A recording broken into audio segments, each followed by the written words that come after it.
वो भारत में सोचिए कि 1.5 लाख लोग मर जाए एक दिन में, तो आपको किस तरह से शॉक लगेगा। इजरायलियों के लिए 700 लोगों का वही वैल्यू है। पहला गाजा का युद्ध, अंतिम गाजा का युद्ध होगा। 50 साल तक ये लोग उठ नहीं पाएंगे, हम वैसी स्थिति में इनको ला देंगे। इस परिवार का एक भी सदस्य नहीं बचा। इसके माता पिता के सामने, भाई बहन के सामने बच्चों को रेता गया। उनके दोस्तों के शव जो मर गए थे, उनके साथ जो पार्टी कर रहे थे, उनके बीच रख के रेप किया है। शवों के साथ भी रेप किया है।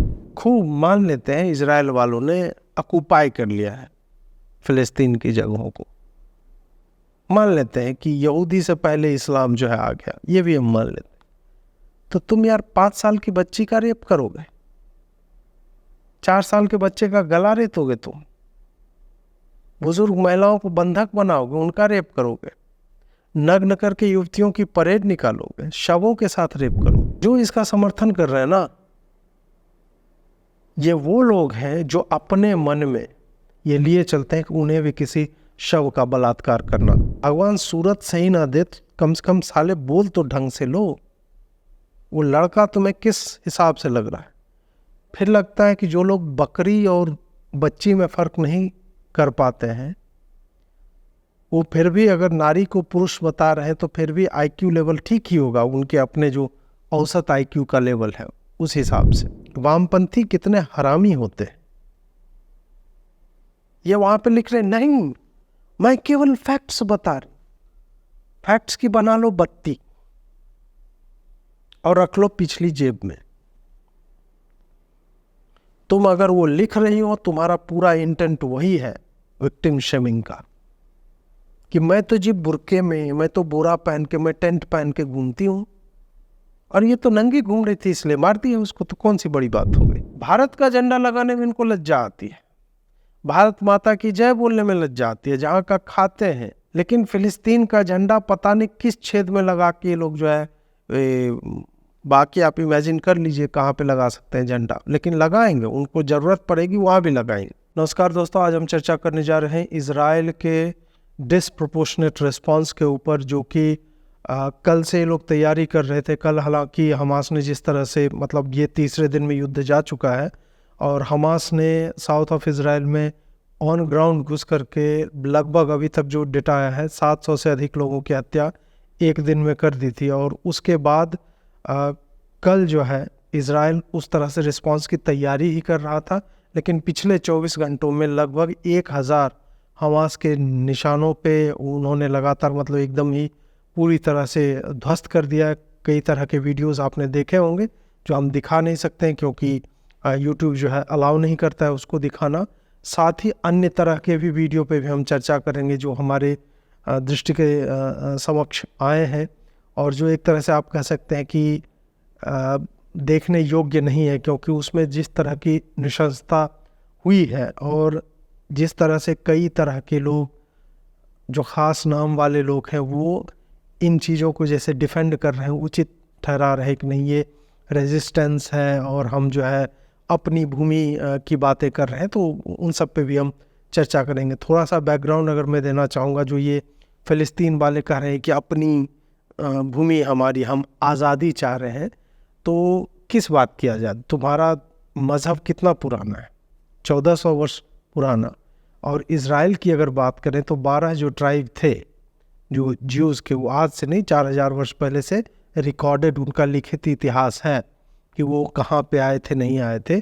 और धीरे धीरे करके 1948 तक जो है फिर यूएन रिकॉग्नाइज करता है इज़राइल ये है, और इज़राइल ये मानता है पूरा इज़राइल और फ़िलिस्तीन का इलाका जो है उन्हीं का है। उसमें फिर भी एक ट्रूस के लिए या शांति के लिए या सामान्यीकरण के लिए उन्होंने उन्हें रहने दिया, लेकिन फिर जो है लगातार छोटे मोटे, वही होता है कि एक मीम जो चलता है कि अंतिम मुसलमान के पैर में एक कटार फंसा हुआ है और एक हाथ में, और अपने पैर और हाथ से ही वो लड़ रहा है, और नीचे लिखा रहता है कि जिहाद must go on even if it's with in your self. तो वही यहाँ पे चल रहा है। यहाँ तो फिर भी लोग थे, वो ये सब कर रहे थे। 200 से अधिक जो हमास के आतंकी निपटाए जा चुके हैं, और गाज़ा को लेकर के इनके डिफेंस मिनिस्टर ने और अन्य लोगों ने भी जो बोला है, जो अभी नीति बनी है कि गाज़ा में जो युद्ध होगा वो पहला युद्ध होगा और अंतिम युद्ध होगा। मतलब इज़राइल इस बार मोटिवेटेड है कि नहीं, हम हर बार जो जैसे 2021 याद कीजिए 3,500 रॉकेट्स इन्होंने दागे थे, जिसको आयरन डोम जो है उसको लगातार न्यूट्रलाइज कर रहा था। उसके बाद भी अलक्सा में जो कांड हुआ था उन्होंने उस वक्त भी मारे थे। और बीच बीच में पिछले 2-3 दशकों में हमास ने 2-2 इजरायली सोल्जर्स के लिए हजार प्रिजनर्स, अपने प्रिजनर्स नहीं, वो आतंकवादी हैं वस्तुतः, तो उनको छुड़वाए हैं। इस बार वो कह रहे हैं कि सैकड़ों इजरायली बंधक बनाए हुए हैं। 17 हिंदू भी बंधक इन्होंने बनाए थे जो नेपाल के थे बेचारे, उसमें से 11 की हत्या कर दी गई है। 3 हॉस्पिटल में हैं, 3 संभवतः घायल होकर भागने में सफल रहे। उसके साथ ही आप सब ने देखा होगा रेप की ब्रूटैलिटी की, वो आगे मैं चर्चा करूँगा ही। इज़राइल जो अभी कर रहा है, उसने गाजा स्ट्रिप को एकदम से उसने सोच लिया है कि हमें इसे सपाट कर देना। तो वहाँ पे एयरफोर्स जो है लगातार बॉम्बिंग कर रही है, और एयरफोर्स के रिस्पांस आने में थोड़ी मुझे लगता है कि देर हुई, लेकिन अभी जो है वो इनके लिए तो वैसे भी सब चीज़ सपाट भी होता है, तो गाजा भी जो है आने वाले समय में सपाट होता हमें दिखेगा। गाजा में बिजली कम्प्लीटली बंद कर दी है इज़राइल ने, खाना आप ले नहीं जा सकते वहाँ पे, ईंधन फ्यूल जो है वहाँ पे पहुँचाया नहीं जा सकता। तो पूरी तरह से उसको एक तरह से घेर करके क्रिपल करने की स्ट्रैटेजी है। और उसके बाद इनके जो भी इनपुट्स होंगे, इनके अपने लोगों के टारगेटेड बॉम्बिंग्स होगी, और इज़राइल जो है प्रेसिजन स्ट्राइक में तो सक्षम है ही।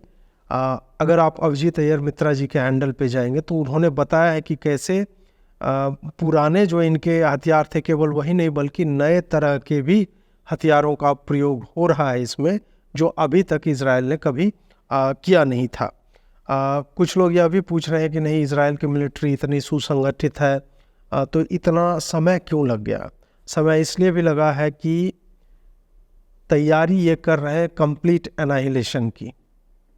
और ये खाली वो वाली बात नहीं है कि हम गोलियां नहीं गिनेंगे जो हम लोग की तरफ से नॉर्मली कहा जाता है पाकिस्तान के संदर्भ में, हालांकि हम गिनते भी नहीं है, फिर भी एक होता है कहने की बात, और इज़राइल जब कुछ कहता है तो वो पूरी तरह से तैयारी कर रहे हैं। और तैयारी केवल अभी के लिए नहीं है कि हम 10 दिन में कॉन्फ्लिक्ट को, पिछले बार जो 2021 वाला होता उसमें 10 दिन का युद्ध चला था इन लोगों के बीच, फिर इन्होंने जो है गाज़ा में अलाउ कर दिया, वर्क परमिट देना आरंभ किया कि ठीक है, हो सकता है कि प्रेम सद्भावना से, लेकिन वही है कि आप पागल कुत्ते के साथ सो तो नहीं सकते, कितने भी बड़े पशु प्रेमी आप हो, तो वही यहाँ पे बात है।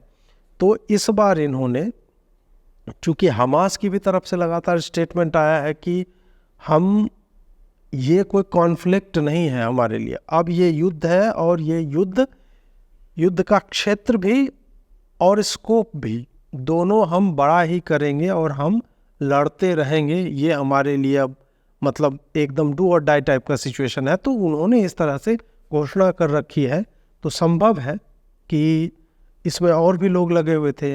यूएस ने $6 बिलियन जो है ह्यूमैनिटेरियन एड का के ईरान को दिया था अभी हाल ही में, कुछ ही समय पहले। और ईरान के बारे में ये लोग कह रहे हैं हमास वाले कि इन्होंने हमारी मदद की है, उनको रॉकेट देने में और रॉकेट बनाने में, जो ये खाने पीने की चीज़ों से, नमक से, वाटर सप्लाई की पाइप से, इन सब चीज़ों से ये लोग रॉकेट बना करके दाग रहे थे। और वही है कि कहीं भी इन्होंने रॉकेट छोड़े हैं, ये उन्हें नहीं देखना था कि रेजिडेंशियल बिल्डिंग पे गिरा, मिलिट्री इस्टेब्लिशमेंट पे गिरा, कहीं पे नहीं, कुछ भी करके ये लोग लगातार दाग रहे थे। तो अब इजराइल की सरकार ने एक आर्टिकल इन्वोक किया है कि हम युद्ध की स्थिति में हैं, और ऐसा युद्ध इजराइल ने आज तक देखा ही नहीं था। क्योंकि ये जो कैजुअलिटी का डेटा है, एक दिन में 700 के मरने का, और अभी भी काउंट्स आ ही रहे हैं, तो इजरायलियों के लिए 700 लोगों का एक दिन में मरना आज तक हुआ ही नहीं था। इनके मॉडर्न हिस्ट्री में नहीं है कितने लोग इनके एक साथ मरे, और बहुत छोटी जनसंख्या वाला राष्ट्र है। तो उसको अगर भारत के संदर्भ में देखें तो जो ट्रॉमा है, वो जो पीड़ा है, वो भारत में सोचे कि 1.5 लाख लोग मर जाए एक दिन में, तो आपको किस तरह से शॉक लगेगा। इजरायलियों के लिए 700 लोगों का वही वैल्यू है, उनके पॉपुलेशन का उतना बड़ा हिस्सा जो है वो एक साथ चला गया, और इस ट्रॉमा को वो ऐसे ही मतलब जाने देने की स्थिति में नहीं है। फिर वही मैं बार बार कह रहा हूँ कि ये जो युद्ध की तैयारी है वो पहला गाज़ा का युद्ध, अंतिम गाज़ा का युद्ध होगा, और इसके लिए लगातार ये लोग लगे हुए हैं। अगले 24 घंटों में आपको और भी दिखेगा, और ये जो दिखेगा वो 1 साल, 5 साल, 10 साल, 15 साल या 50 वर्ष। एक वहीं के अधिकारी थे, उन्होंने कहा कि हम 50 साल तक ये लोग उठ नहीं पाएंगे, हम वैसे स्थिति में इनको ला देंगे। तो ये एक निर्णायक युद्ध की तरफ जो है इजराइल बढ़ता जा रहा है। हालांकि वैश्विक जो भी लोग हैं, वो जो नेता होता है, वो तो बोल रहे हैं कि नहीं, शांति होना चाहिए, फलाना ढिमका, बातचीत से सुलझाना चाहिए, लेकिन इजराइल जो है इस बार मतलब मूड में नहीं है, और उसके कारण भी हैं। हमने एक वीडियो देखा, मैं यहाँ पे एक लगा रहा हूँ, परिवार का फोटो है। इस परिवार का एक भी सदस्य नहीं बचा। इसके माता पिता के सामने, भाई बहन के सामने बच्चों को रेता गया है। हम वो वीडियो आपको नहीं दिखा सकते, और वो वीडियो सारे लाइव स्ट्रीम किए गए, और ऐसा एक परिवार नहीं है, ऐसे कई परिवार हैं जिनके साथ इस तरह की नृशंसता जो है वो दिखाई गई है। एक युवती का फोटो संभवतः आप लोगों ने देखा होगा वीडियो, वो एक गाड़ी में है, पीछे में बैठी, उसके हाथ पीछे बंधे हुए हैं, और टीनेजर है वो, मुझे लगता है वही 17-18 वर्ष की होगी, और उसको वो बाँह से खींच करके लाते हैं और फिर ढकेल देते हैं जैसे वो कोई जीवित महिला ना हो, मतलब कोई वस्तु हो, और उसको ढकेल करके अपनी भाषा में जो उसको चिढ़ा रहे हैं, बहुत तरह की बातें बोल रहे हैं। फिर एक आपने जर्मन युवती का वो वीडियो, तो मुझे नहीं लगता है कि किसी ने ना देखा, वो इतना घूमा है। टूरिस्ट थी, पर्यटक थी, और घूमने आई थी, और उसको केवल मारा नहीं, उसका टांग जिस तरह से ट्विस्टेड है, और उसके जो कपड़े उपड़े जिस तरह से फाड़ दिए गए हैं, वो देख कर लगता है कि वो किस तरह की ब्रूटैलिटी उसने फेस की होगी, और उसको रेप करते वक्त भी मतलब किस तरह से किया होगा कि उसका टांग जो है पूरा ट्विस्ट हो गया, टूट चुका है। और कितने विकृत लोग होंगे, मतलब ये भी अब क्लीशेड हो गया है कि आप उसके शव पर लात रख के और उसको घुमा रहे हो, वीडियो बना रहे हो, दिखा रहे हो लोग।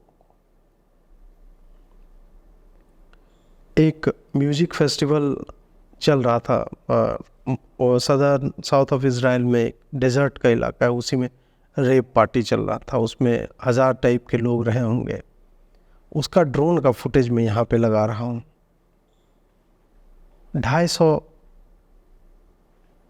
युवक युवतियाँ जो है वहाँ पे मारे गया, और ये काउंट अभी हो सकता है और भी बढ़े।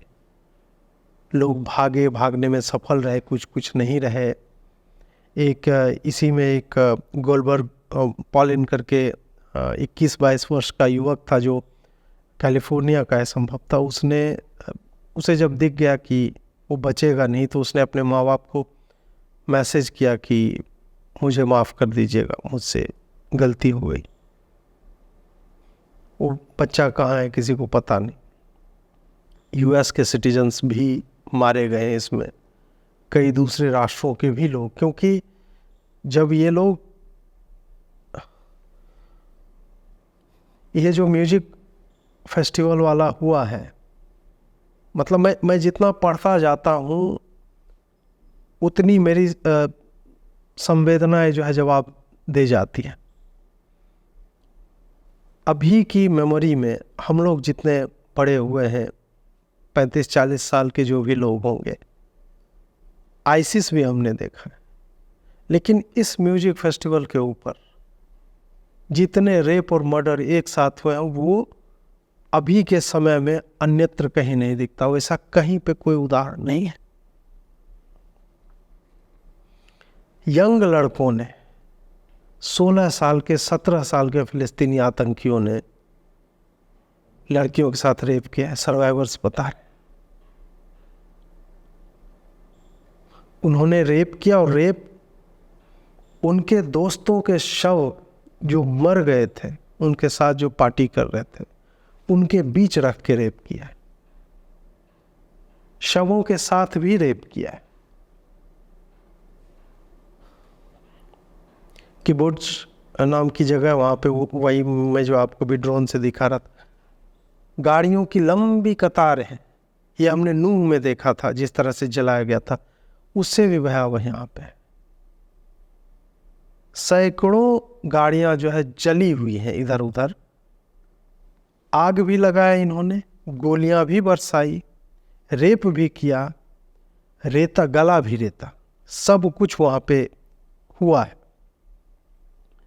एक और वीडियो आया, उसमें महिलाएं हैं इजरायली, वो एक सेंटर है जहाँ पे इन्होंने बंधक बना के रखा हुआ है। बंधक का भी आपने देखा होगा कि लिस्ट इन लोगों ने जारी किया है, जिसमें अधिकतर कहा जा रहा है महिलाएं, पुरुष भी हैं लेकिन महिलाओं की अधिकता, और बच्चियों की, छोटी 4-5 साल की बच्चियों को। और उनके पास से जाते हुए एक शब्द बोले सोर्रिया करके, उसका अर्थ होता है सेक्स स्लेव, यौन दासी। और ऐसे लोगों के लिए जब हम लिखते हैं, बोलते हैं, तो कुछ लोग आते हैं ना जिनको बैलेंस करना होता है कि नहीं नहीं तुम्हें जो है दोनों पक्ष देखने होंगे। आप मुझे बताइए कि 4 साल की बच्ची का रेप में 5 साल के बच्चे को उसके भाई बहन, उसके माँ बाप के सामने कैमरे पे रख के गला रेतने में, 6:30 बजे घर में घुस करके बुजुर्ग महिलाओं को, यंग लड़कियों को, बच्चियों को, बूढ़ों को गोली मारने में, इसमें दूसरा पक्ष है कहाँ? मुझे तो ऐसे समयों पे कोई दूसरा पक्ष है ही नहीं। एक दिन में आपने 700 लोग मार दिए और वो अभी काउंटिंग चल रहा है। 2000 से अधिक घायल या गंभीर रूप से घायल बताते जाते। इसमें दूसरा पक्ष कहाँ है? दूसरा पक्ष तो, अगर आप इसमें दूसरा पक्ष देखते हैं, इसका मतलब आप कहीं ना कहीं उन यौनिक विकृतियों की, वो जो सेक्सुअल डाइवर्जन्स जो आपके भीतर में परवर्जन्स है, उसको आप सेलिब्रेट कर रहे हैं कहीं ना कहीं, क्योंकि इसको देख करके आप इसमें दूसरा पक्ष ढूंढ कैसे सकते हैं? खूब मान लेते हैं इजराइल वालों ने ऑक्युपाई कर लिया है फिलिस्तीन की जगहों को, मान लेते हैं कि यहूदी से पहले इस्लाम जो है आ गया, ये भी हम मान लेते हैं। तो तुम यार 5 साल की बच्ची का रेप करोगे, 4 साल के बच्चे का गला रेतोगे, तुम बुजुर्ग महिलाओं को बंधक बनाओगे, उनका रेप करोगे, नग्न करके युवतियों की परेड निकालोगे, शवों के साथ रेप करोगे। ये तो मतलब जो इसका समर्थन कर रहे हैं ना, ये वो लोग हैं जो अपने मन में ये लिए चलते हैं कि उन्हें भी किसी शव का बलात्कार करना, ये उसी इच्छा से, they are driven by this very instinct. ये बलात्कारियों के समर्थन में जो भी आज लिख रहा है कि इसका दूसरा पक्ष भी होता है, ये लोग चाहते हैं कि इन्हें भी मौका मिले, तो ये भी हमास के आतंकियों की तरह किसी दिन गन लेके किसी घर में घुसेंगे और 5 साल की बच्ची का, 13 साल की टीनेजर का, 19 साल की लड़की का, उसका रेप कर सकेंगे, शवों के साथ रेप कर सके। ये वही लोग हैं जो दोनों तरफ इस नैरेटिव का देख रहे हैं और संतुलित बयान की नहीं, इजराइल के साथ तो बुरा हुआ लेकिन हमें देखना चाहिए कि फिलिस्तीन के साथ कितने लंबे समय से क्या क्या हो रहा है।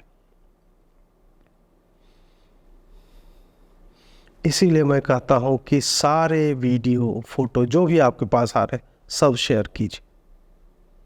ये संवेदनहीनता नहीं है, क्योंकि अगर ये फोटो वीडियो शेयर नहीं होंगे तो फिर आप याद कीजिए सीरिया का वो बच्चा जो समुद्री किनारे पे औंधे मुंह गिरा हुआ लाल शर्ट में था, उसका चप्पल बगल में रखा हुआ था, फोटो कितना चलाया गया था। या फिर उस बच्चे की फोटो जो नारंगी रंग के, वो एक एम्बुलेंस में बैठा हुआ है और उसके बाल वाल में डस्ट वस्ट लगा हुआ है। शॉक करने वाले विजुअल्स, ये प्रॉपरली स्टेज्ड विजुअल्स होते हैं कि जो परपिट्रेटर है, जो दंगा कर रहा है, जो आतंक फैला रहा है, जो बच्चियों का रेप कर रहा है, उसी को पीड़ित की तरह दिखाना। एकदम HD बढ़िया सा फोटो लिया जाएगा DSLR से, सेलिब्रेटेड कैमरामैन बुलाए जाएंगे और उसके बाद एकदम हॉलीवुड स्टाइल में लाइटिंग देखी जाएगी। सब कुछ करके मैन्युफैक्चर किया जाता है कि एक फ़ोटो जो है वो ऐसी छवि बन जाए जो हर व्यक्ति के आंखों में रच बस जाए। ये उसी की तैयारी चल रही है। इसीलिए इजरायलियों के साथ जो भी हो रहा है, कितना भी नृशंस है, आपके पास अगर वो फोटोग्राफ्स आ रहे हैं, आपके पास वो वीडियोज़ हैं, आप ट्विटर पे अवश्य शेयर कीजिए। लोगों तक पहुंचना चाहिए, आपके व्हाट्सएप में वो होना चाहिए। दिखाइए कि हम किन पागल कुत्तों के साथ रह रहे हैं। हमें दिखाना ही पड़ेगा, क्योंकि बहुत लोगों की आंखें जो है ना, वो बच्चे जब जन्म नहीं लेते हैं जानवरों के, तो उनकी आंख बंद रहती है, तो इनकी आंखें अभी तक फूटी ही नहीं, वो खुली ही नहीं आंखें जन्म के बाद से। वो आज भी जो नैरेटिव चला दिया जाता है वही देख करके कि नहीं नहीं ये बहुत ही गलत हो रहा है यार, बताओ उसके घर में मतलब फिलिस्तीन पे कब्जा किए हुए इजराइल वाले, उसकी मस्जिद जो अल-अक्सा जो है वो रखे हुए हैं। क्योंकि लोगों को पता नहीं है कि इजराइल का इतिहास जो है क्रिश्चियनिटी से भी 2000 साल पहले का है, और इस्लाम तो खैर कभी आया है। मैं ये क्यों कह रहा हूँ कि आप शेयर करते रहे, इसीलिए कह रहा हूँ क्योंकि ये विक्टिमहुड का नैरेटिव जो है वो गढ़ने का आरंभ हो चुका है। एक ये बंदा है जाकिर अली त्यागी, त्यागी नहीं छोड़ा है इसने आज तक। पता नहीं कौन त्यागी थे इनके घर में जिन्होंने त्याग किया था, धर्म त्याग दिया लेकिन टाइटल नहीं त्याग पाया आज तक। तो अब वही है कि कहा जाता है ना कि नया मुल्ला प्याज ज़्यादा खाता है। तो जो कन्वर्ट लोग होते हैं ना, वो ज़्यादा बड़े अपने आप को उम्मा के हिमायती दिखाना चाहते हैं। ये अब एक फ़ोटो दिखा रहा है कि अरे अरे अरे वो देखो भाई मस्जिद शहीद कर दी। मस्जिद शहीद कर दी? 4 साल की बच्ची का रेप कर रहा है तुम, जिसका समर्थन कर रहे हो। गला रेता जा रहा है, बलात्कार हो रहा है, शवों के साथ बलात्कार हो रहा है, और तुम कह रहे हो मस्जिद शहीद कर दी। तुमने 700 इजरायलियों को मार दिया, 2400 घायल हैं, और तुम कह रहे हो मस्जिद शहीद कर दी। वही अपना एक जो है फोटो दिखा रहे हो। तो यही मैं बोल रहा हूं, ये फोटो दिखना आरंभ हो गया है। 1000 मार दिए वो ठीक है, लेकिन यार मस्जिद शहीद कर दी, यार मस्जिद शहीद कर दी। AMU में नारेबाजी हो रही। जो लोग इजराइल में जौम नुक्ता लगता है कि नहीं, वो नहीं पता होगा उनको, वो जो है फिलिस्तीन के साथ जो है खड़े होके कि नहीं एकदम सही, हम तुम्हारे साथ हैं। ये सोशल मीडिया पे जितने इनके लोग हैं, और जो ये जितने यूनिवर्सिटीज़ में इन सब जगहों पे, मतलब आप न्यूयॉर्क से लंदन तक और हर जगह पे भारत का भी जो अब्दुल है, सड़कों पे सपोर्ट में प्रदर्शन चल रहे हैं कि मोदी ने इजराइल का कैसे सपोर्ट कर दिया। ऑब्वियस सी बात है कि मोदी नहीं होते तो सपोर्ट किसका किया जाता वो हम सब जानते हैं। और यहाँ पे लगातार मतलब एक तरफ दिखाया जा रहा है वो गुंबद, मस्जिद जो है शहीद हो गई, फिर जो है जला हुआ कुरान दिखा देगा, फिर फोटो, वो बूढ़ा जो है झुर्रियाँ एकदम मुसलमान की पड़ी हुई है, वो उसको कहीं से ले आएगा, फिर 72 मेगापिक्सल कैमरा लाया जाएगा और उसके बाद उसकी फ़ोटो ली जाएगी और फिर बताइए वो जो है गोद में अपना किताब उताब उर्दू में लिखा हुआ, फारसी अरबी में लिखा हुआ ले जा रहा है, किताब के पन्ने जले हुए, और आपको यह एहसास दिलाया जाएगा कि असली पीड़ा ये है, किताब के पन्ने जला दिए यार, मस्जिद शहीद कर दी यार। मस्जिद दोबारा थोड़ी बन सकती है, ईंट पत्थर को तो जन्म देना पड़ता है ना, आदमी तो फिर पैदा हो जाएगा, मस्जिद दोबारा थोड़ी बनो, शहीद हो गई। तो ये लोग उस तरह के लोग जिनके लिए किताबों के पन्ने ज़्यादा सेक्रेड हैं, और बच्चियों का बलात्कार तो यार ये तो हम तो जिहाद कर रहे हैं, ये तो करना पड़ता है, ये तो हमारे लोगों ने पहले भी किया है, यही तरीका ही है, युद्ध में तो ये सब चलता है, तो ये सब ये कर रहे हैं। इसीलिए मैं बोल रहा हूँ, आप प्रपंच इनके देखिए, अली स्वाराब वो लिख रहा है उस जर्मन टूरिस्ट के बारे में जो मैं बोल रहा हूँ, ये फोटो जो है इसको बोला ये पुरुष है, महिला नहीं है। अली स्वाराब का बाप इसकी माँ थी, माँ इसका बाप था, तभी ऐसे विचित्र गठबंधनों से उत्पन्न संततियां जो है अली स्वाराब जैसे होते हैं। कि भगवान सूरत सही ना दे, कम से कम साले बोल तो ढंग से लो, वो लड़का तुम्हें किस हिसाब से लग रहा है। फिर लगता है कि जो लोग बकरी और बच्ची में फर्क नहीं कर पाते हैं, वो फिर भी अगर नारी को पुरुष बता रहे हैं तो फिर भी आईक्यू लेवल ठीक ही होगा, उनके अपने जो औसत आईक्यू का लेवल है उस हिसाब से। ये पुरुष है, आप सोचिए, और इसके मानने वाले भी लोग हैं, वो मान भी लेंगे, हाँ भाई आप कह रहे पुरुष है, बकरी लड़की लग सकती है तो ठीक है, ये तो फिर भी स्त्री है, तो ब्रा पहन लिया होगा पुरुष ने, आजकल तो चल भी रहा हो उस तरह से। एक और है ये पहले पत्रकार थी,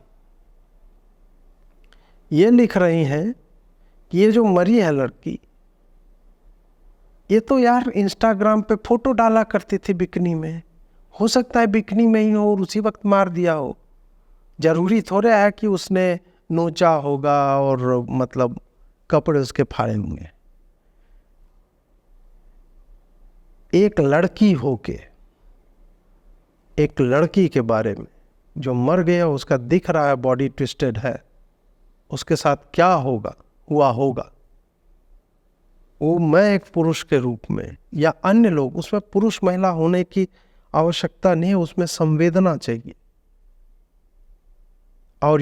और देखिए वामपंथी कितने हरामी होते हैं, ये वहां पे लिख रहे नहीं, मैं केवल फैक्ट्स बता रहा, फैक्ट्स की बना लो बत्ती और रख लो पिछली जेब में। तुम अगर वो लिख रही हो, तुम्हारा पूरा इंटेंट वही है विक्टिम शेमिंग का, कि मैं तो जी बुरके में, मैं तो बोरा पहन के, मैं टेंट पहन के घूमती हूं, और ये तो नंगी घूम रही थी इसलिए मार दिया उसको, तो कौन सी बड़ी बात हो गई। और लिख ऐसे कि नहीं, मैं ये नहीं कर रही हूं, आप इस बात को मत उसमें कीजिए। तुमने लिखा क्यों फिर? तुमने इसीलिए लिखा क्योंकि बात वही है, जब मुसलमान और काफिर में से एक तुम्हें चुनना होगा तो तुम मुसलमान द्वारा किए हुए हर कृत्य को उचित ठहराओगे। तुम फिलिस्तीनियों द्वारा किए गए हर कृत्य को, करे मारा काफिर मार दे तो कौन सी बड़ी बात हो गई, उसको तुम उचित ठहराओगी, और वो वही तुम कर रही हो। लिखना आता है तो कुछ भी लिख दोगे, लेकिन जनता जो है वो मूर्ख नहीं है। एक और वीडियो चल रहा है, 2018 का है, एक महोदय ने शेयर किया था, उसमें स्टैप द जू, मतलब यहूदियों को चक्कू मारो। ये खेल खेल रहे हैं फिलिस्तीन की गलियों में लड़के, बच्चे नहीं, टाइम बॉम्ब है साले।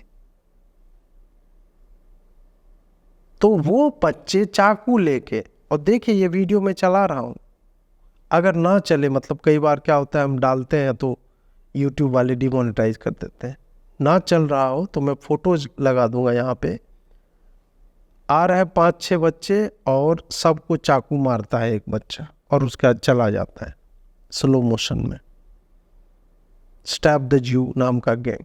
तो मानसिकता कहाँ से, वही तो बड़ा हुआ होगा ना, 2018 का है, 5 साल में तो ये हो गए होंगे, अगर 10-10 साल के हैं तो 15-16 वर्ष के तो हो गए होंगे। और यही तो उन युवतियों का रेप कर रहे हैं, लाशों के बीच रख करके रेप कर रहे हैं, लाशों का रेप कर रहे हैं। तो फिर इसमें मतलब फिलिस्तीनियों को या भारत के अब्दुलों को काहे की समस्या होगी? उनको लगा हाँ ये ठीक है, ये तो खेल हम लोग खेलते थे, अभी थोड़ा सा इसको बड़ा हो गया, चाकू जो है नकली की जगह असली हो गया है, और खाली स्टैबिंग द जू नहीं हो रहा है, रेपिंग द जू भी हो रहा है। तो वो तो हम कर रहे हैं, बड़ा मजा आ रहा है इसमें। इजराइल में जो हुआ है वो भारत के लिए भी कई तरह की सीखें देता है, क्योंकि इजराइल में जो हुआ भारत में आज से नहीं हो रहा है। भारत 1500 वर्षों से इस तरह के आक्रमण झेलता आ रहा है। अलग अलग तरह के लोग आए, और पिछले 1200-1300 वर्षों में हमने तो मोहम्मद बिन कासिम से लेके तैमूर और औरंगजेब और बाबर और खिलजी, पता नहीं क्या क्या हमने देखा है, और उन्होंने इससे अधिक इंटेंसिटी की ब्रूटैलिटीज हमारे ऊपर की हैं। फिर हमने उपनिवेशवाद का भी दौर जो है वो देखा है, वहाँ पे भी हमने देखे हैं कि शत्रु बॉर्डर के पार ही नहीं है मेजर, वो इधर भी है और दीमक की तरह खोखला कर रहा। तो वो जो शौर्य फिल्म का संवाद है वो बिल्कुल सही है। तो भारत को इससे सीख यही लेनी चाहिए कि इजराइल में जो हुआ, ग्राउंड पे घुस के इस तरह का किया, और भारत में जो होता रहा है, तो भारत को कभी भी केवल इसलिए कॉम्प्लासेंट नहीं होना चाहिए कि नहीं नरेंद्र मोदी आ गए, अमित शाह हैं और हमारे आर्मी जो है बहुत ही बढ़िया काम कर रही है, तो बढ़िया काम करते रहना है हमें। We have to never let off our foots off the pedal. हमें तैयारी सतत करते रहनी पड़ेगी। एक कौटिल्य वाच करके हैंडल है, उसने बड़ा अच्छा एक कंपाइल किया, उस 15-20 पॉइंट उसने लिखे कि भारत को इससे क्या सीख लेनी चाहिए। हमें कभी भी यह नहीं सोचना चाहिए कि अरे इतना दिन से नहीं हो रहा है, कुछ नहीं होगा। नहीं होगा। संसद पे हमला हुआ, कसाब घुसा, कसाब को किसी ने बुलाया होगा, कसाब को बाद में डिफेंड किया गया। उसी तरह आगे भी इस तरह के कुकृत्य होंगे, क्योंकि लोग बैठे हुए हैं ऐसा करने के लिए, और ख़ास करके एनिवर्सरीज पे होंगे। इसलिए उन डेट्स को हमेशा ही याद रखना चाहिए कि किस डेट पे कौन सा डेट इम्पोर्टेंट है। यार 15 अगस्त को सिर्फ हमारे मुंह पे तमाचा मारने के लिए तालिबान वाला कांड हुआ था। उसी दिन क्यों हुआ? 16 को हो सकता था, 14 को हो सकता था, नहीं 15 अगस्त को हुआ। तो ये सारे डेट्स भी एक जो मैसेजिंग की बात होती है ना, उस हिसाब से अत्यावश्यक होते हैं, अति महत्वपूर्ण होते हैं। इसलिए हमें खास करके जो विशेष तिथियां हैं उनको अपनी स्मृति में रखने के और हमेशा ही उद्यत रहने को, मतलब हमारी तैयारी पूरी लगातार और सतत होनी ही चाहिए।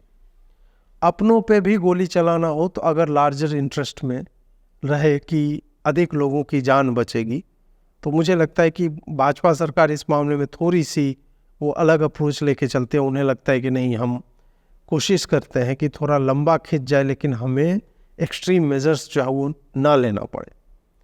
लेकिन बात वही है कि आपके इस चक्कर में जो अपराधी हैं वो जीवित बच जाते हैं, और जो निरपराध लोग हैं, जो निर्दोष हैं, जिनका इस पूरे खेल से कोई लेना देना नहीं है, वो लोग जो है उनकी हत्या हो जाती है, वो मारे जाते हैं। यदि अभी भी आपको लगता है कि कुछ चीज़ें हमारे लिए संकटपूर्ण हैं, थ्रेट्स हैं, तो उसके लिए अभी से ही तैयारी कीजिए। निप देम इन द बड। वो आगे जाके बढ़े ही नहीं, वो उत्पन्न ही नहीं हो ऐसी स्थिति कि वो इतना विकराल रूप ले ले कि हमारे लिए इतनी बड़ी समस्या हो जाए कि हम उसे कंटेन ना कर पाए। अमृतपाल वाला मामला हमारे लिए एक बहुत बड़ा उदाहरण है। कुकी का विद्रोह हमारे लिए बहुत बड़ा उदाहरण है कि हमने कैसे उसे अंडर द रेडार वो चलने दिया। आपने उसका अर्थतंत्र क्यों तबाह नहीं किया? आप विदेशों में भी जब वो उन गतिविधियों में सम्मिलित थे तो आपने अपने एजेंट्स को एक्टिवेट क्यों नहीं किया? आप क्यों नहीं कर पाए? उनको रोक क्यों नहीं पाए? अभी आपको क्यों बाद में पता चलता है NIA को कि इसमें बांग्लादेश का हाथ है, इसमें चीन का फंडिंग है और वहाँ निज्जर को फलाने ने मार दिया? इसमें आप विफल रहे तो अपनी विफलता को सफलता में बदलिए और उसकी तैयारी हमें जो है सतत वही लगातार एक आप मतलब continued preparation for this kind of war, ये होते रहना चाहिए। बातों से कुछ भी नहीं सुलझता है। प्रेम कायरता की निशानी है। मतलब खास करके आप जियोपॉलिटिक्स और इंटरनेशनल रिलेशंस की अगर बात करें, एक ही राष्ट्र जो आपका मित्र है आपके शत्रु को भी फंड करता है। अमेरिका बहुत बड़ा उदाहरण है। तो इस कारण से ये जो होता है कि नहीं हमारे संबंध उसके अच्छे नहीं पाए, आपका संबंध केवल अपनी जनता से होना चाहिए अच्छा। बाकी सबको केवल और केवल ट्रांजैक्शनल वे में हमें देखना चाहिए कि हमारे लिए कितना लाभदायक है और हम इसके लिए क्या कर सकते हैं, बस वही। और वो एक प्रोपोर्शनेट वे में होना चाहिए। हमें किसी को इतना हावी नहीं होने देना चाहिए कि वो हमारी फॉरेन पॉलिसी या अन्य तरह की नीतियां जो है उसको डिक्टेट करे। रेट्रीब्यूशन यानी बदला, वो सदैव ही डिस्प्रोपोर्शनेट होना चाहिए। मैं भारत के संदर्भ में बोल रहा हूँ। हम उल्टा करते हैं कि वो जो है वो चढ़ जाएंगे, खालिस्तानी झंडा लगा रहे हैं हमारे लाल किला पे, और हम जो है करें कि नहीं युवा है माफ़ कर देते हैं, इनका FIR नहीं करते, इनका भविष्य खराब हो जाएगा। नहीं, जब तक आप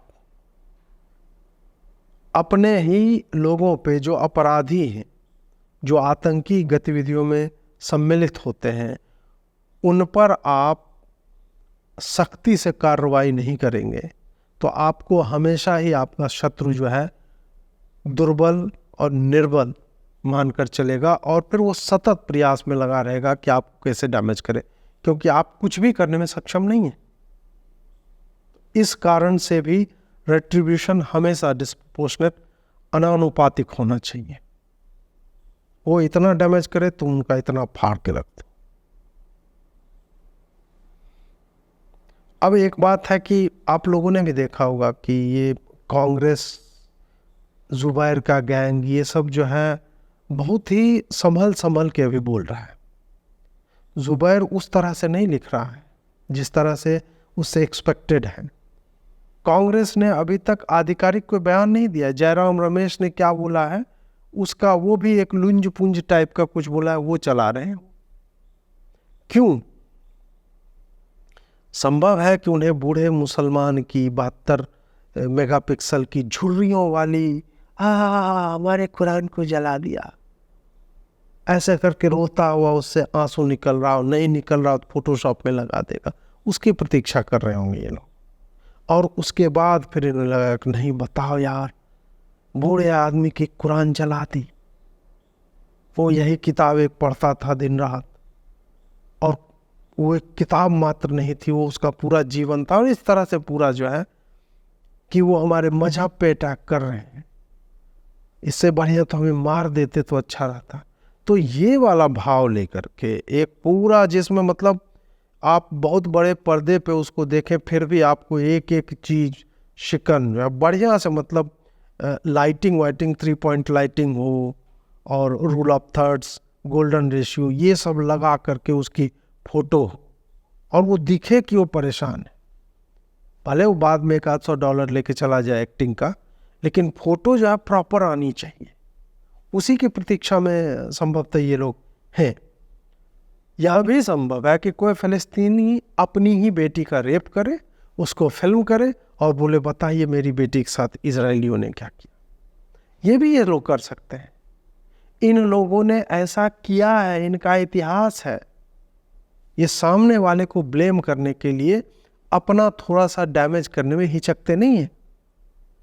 आप याद कीजिए, जेएनयू से वो जो लड़का जो है नजीब या क्या नाम था उसका, वो गायब हुआ, आज तक मिला है? किसने गायब किया होगा?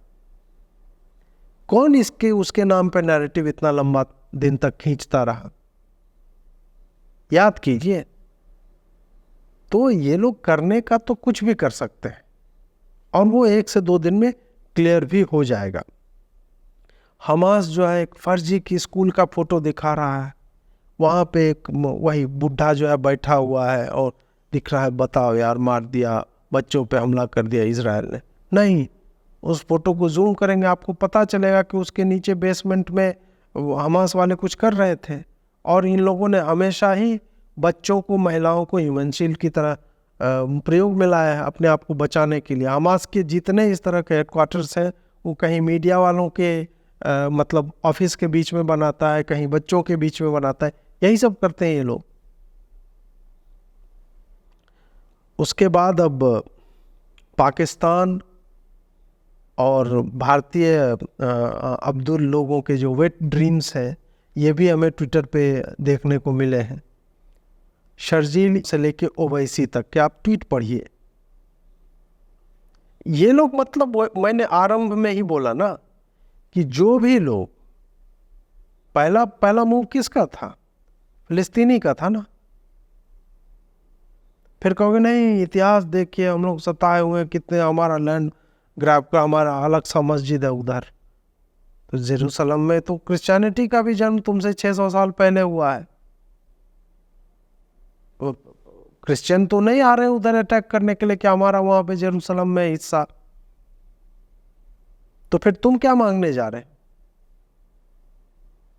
वहां पे जाओ, टिकट खरीदो, विजिट करना है करो।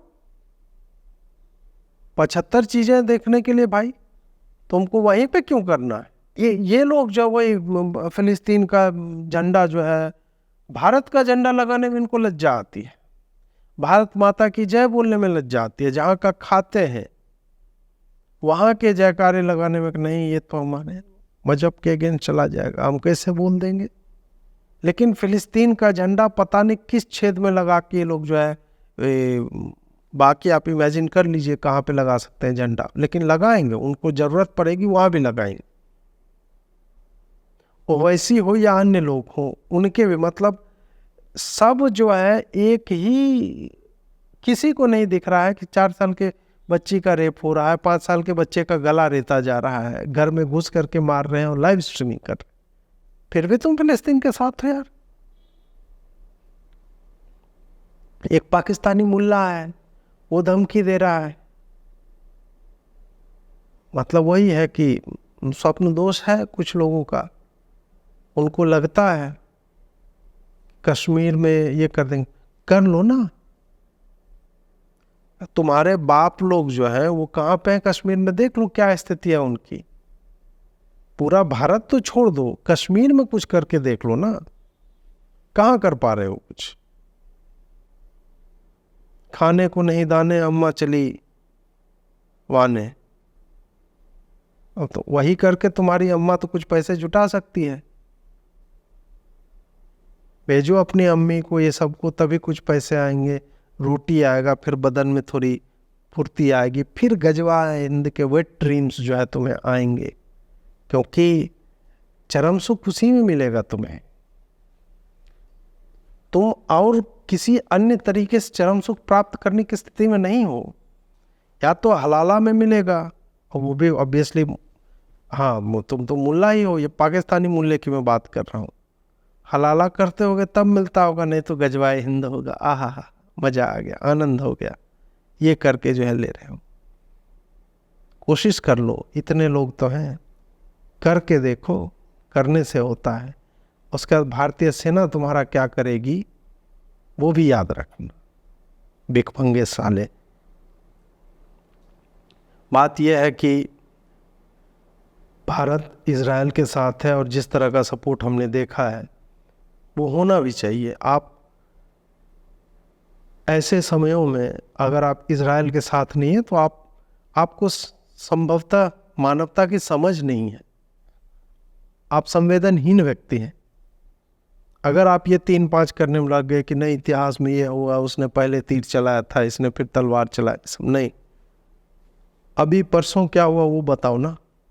परसों इज़राइल ने क्या कर दिया? इज़राइल तो उनको वर्क परमिट दे रहा था, आने जाने पे छूट दिए हुए था, सब कुछ कर रहा था जो एक स्टेट को करना चाहिए ताकि कॉर्डियल रिलेशंस रहें। फिलिस्तीन ने कैसे जवाब दिया?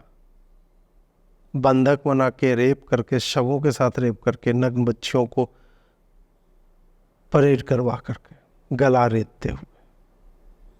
और ऐसे में अगर आप फिलिस्तीन के साथ हैं तो मैं ईश्वर से प्रार्थना करूंगा कि आपको इस योनि से मुक्ति मिल जाए, because you are not fit to live as a human being on this planet. जुड़ने के लिए बहुत बहुत आभार। नमस्कार।